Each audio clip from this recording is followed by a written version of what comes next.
bottom line, we're talking the language of planners. A lot of the planners have really adopted the philosophy and the language of, again, this emerging new urbanism, this idea that there is room for civic, sacred, and institutional anchors in the community, and it shouldn't just be about single-use retail zones and single-use residential zones, and that churches should just be left to fend for themselves. And to be honest with you, they're, when they're in when churches are in a commercial zone, they're taking away from the property tax base and or the sales tax base. When they're in a residential zone, you've got all these kind of nuisances in terms of parking and noise and what have you. And again, there's a lot of,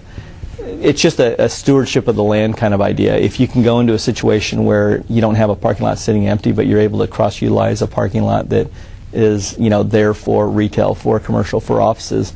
and now you're able to insert the church into that mix, and especially when the church is also, again, a community art center, or some other, or an education space, or another kind of civic anchor. There's a lot of receptivity to that if it's explained in the right terms, if it's designed intelligently, if it doesn't take away from the other potential synergies